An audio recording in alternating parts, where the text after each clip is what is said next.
જય માતાજી મિત્રો। આજે આપણે ભણીશું દિશા અને અંતર, બરાબર। કાલના વિડીયોમાં આપણે જોયું જે ઉદાહરણ એ મુખ્ય દિશાઓ, 4 મુખ્ય દિશાઓ પર હતું ઉદાહરણ, બરાબર।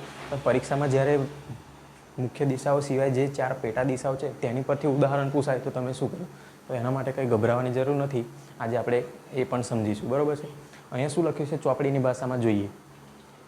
દરેક મુખ્ય દિશાઓ એકબીજાને 90ના ખૂણે હોય છે, જ્યારે ઉપદિશાઓ મુખ્ય દિશાઓથી 45ના ખૂણે હોય છે, બરાબર। તેમજ બે ઉપદિશાઓ એકબીજાથી 90ના ખૂણે હોય છે। પડી ખબર? ના પડી? ચાલો આપણે આ છે ચોપડી ભાષામાં અને આપણે આપણી ભાષામાં સમજાવીએ, તેથી તમને એકદમ સરળ લાગશે, બરાબર। ચાલો આપણે જોઈએ। અહીંયા શું કહ્યું છે એકબીજાને 90ના ખૂણે, એ બધું ભૂલી જાઓ અત્યારે। પહેલાં આ જુઓ, જે હું સમજાવું છું એમાં ધ્યાન રાખો। સૌથી પહેલાં તો આપણે દોરીશું 4 મુખ્ય દિશાઓ, બરાબર, જેવી રીતે કાલે દોરી હતી તે રીતે। આ દોરી 4 મુખ્ય દિશાઓ। આ દિશા તરીકે લઈશું આપણે ઉત્તર, બરાબર।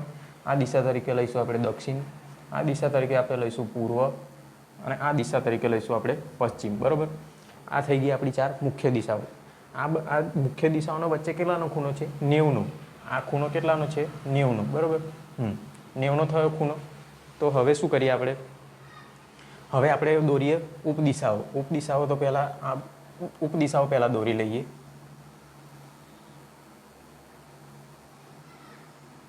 બરોબર છે, આ રીતે કરીશું। સૌથી પહેલાં આપણે ઉપદિશાઓ યાદ રાખવા માટે આપણે 4 અક્ષર યાદ રાખવાના। કયા? V, I, N અને A। આ 4 અક્ષર તમારે યાદ રાખવાના। તો આપણે અહીંથી ચાલુ કરીશું, ઉત્તર અને પશ્ચિમ। ઉત્તર પશ્ચિમની વચ્ચે સૌથી પહેલાં આપણે લઈશું અહીં V। શું લઈશું? V। પછી બીજો અક્ષર મેં શું કહ્યું હતું? I। અહીં શું લખીશું? I, બરાબર। હવે V, I પછી શું આવે? N। અહીંયા લખીશું આપણે N। શું હવે રહ્યું? A, બરાબર। અહીંયા લખીશું A। V, V એટલે VINA। V એટલે વાયવ્ય, I એટલે ઈશાન, N એટલે નૈઋત્ય, A એટલે અગ્નિ, બરાબર। એવી રીતે આપણે અહીંયાથી ચાલુ કરીશું। V, V એટલે વાયવ્ય। કઈ દિશા? વાયવ્ય। I એટલે કઈ? ઈશાન દિશા। અહીંયા લખીશું ઈશાન। હવે N, N એટલે કઈ દિશા? નૈઋત્ય, બરોબર।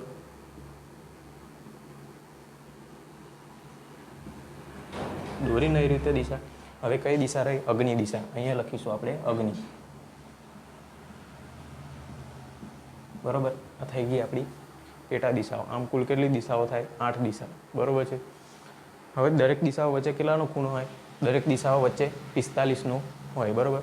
અહીંયા જોયું આપણે બે મુખ્ય દિશાઓ વચ્ચે 90નો, અહીંયા વચ્ચે આપણે પાડીએ તો કેટલાનો થઈ જાય? 45 એવી રીતે અહીંયા 45, બરાબર, અહીંયા 45, અહીંયા 45, અહીંયા 45, અહીંયા 45, અહીંયા 45।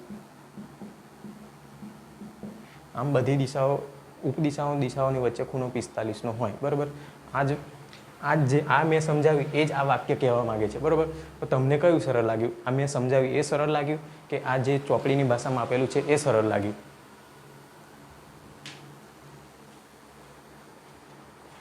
તો વિદ્યાર્થી મિત્રો, તમે સમજ્યા મુજબ બરાબર છે। આવા જ વિડીયો જોવા માટે અમારી ચેનલ મેજિકલ મેથ્સને લાઈક કરો, શેર કરો અને સબસ્ક્રાઈબ કરો। ધન્યવાદ।